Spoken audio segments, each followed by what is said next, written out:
Hello viewers. Gino Jennings walked onto that stage with a calm so heavy it felt like a warning. The lights were bright, the crowd energized, and nothing about that night hinted at the storm that was coming.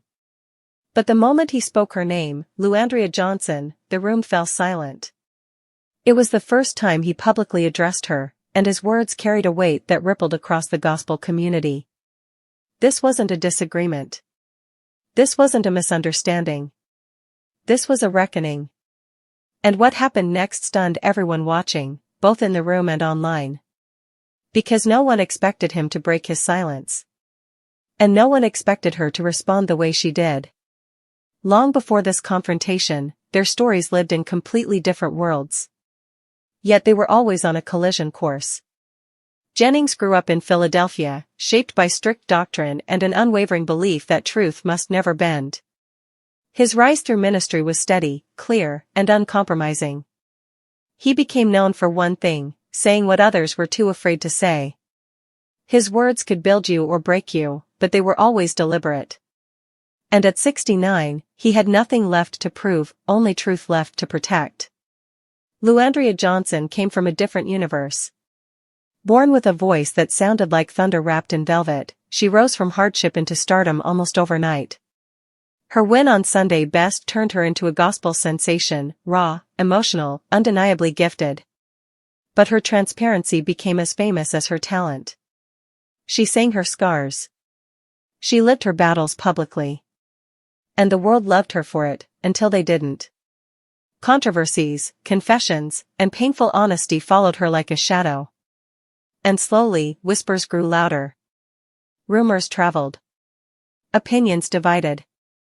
But through it all, she never expected her path to cross with a man like Jennings, not like this. The night of the confrontation began like any other worship event. Music filled the room. Voices rose. Cameras flashed. And both Jennings and Johnson moved with the confidence of people who had lived their entire lives in front of an audience. But those closest to the moment said they felt something shift, a heaviness settling into the air, a quiet crackle of anticipation. Jennings watched the room with sharp, steady eyes. Johnson held herself with her usual poise, unaware that her composure was about to be tested on a scale she had never faced before. Then, without raising his voice, Jennings spoke. The room stilled instantly.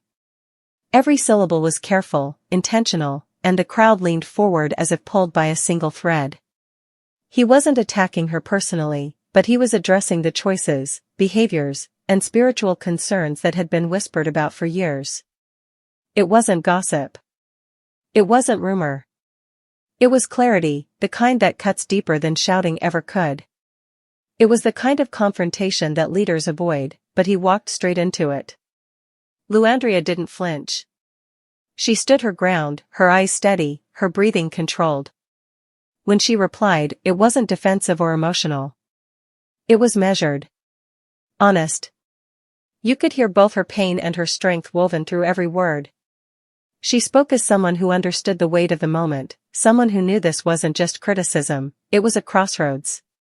Her response wasn't an argument, but a reflection. A reminder that she was more than her mistakes, more than the headlines, more than the world's perception of her. The room held its breath. No shouting. No chaos. Just two powerful figures facing one another with truth, tension, and respect. And then came the silence, the long, breathtaking pause when no one moved. Jennings looked at her. She looked back. And in that suspended moment, everyone knew they were witnessing something that would be talked about for years. What followed backstage would only deepen the shock. Assistants whispered. Musicians replayed the exchange in their minds. Staff members moved quietly, trying to understand what they had just witnessed. Everyone felt the gravity lingering long after the lights dimmed. This wasn't anger. This wasn't humiliation. This was accountability. And both leaders carried it differently. Jennings saw the moment as necessary, a clarifying reminder of the seriousness of ministry. Johnson saw it as a turning point, a call to reflect, to redirect, to rise stronger than before. When footage hit the internet, the reactions were explosive. Clips spread across social media like wildfire. Fans took sides. Critics argued. Pastors debated. Some praised Jennings for his courage, while others defended Johnson's grace.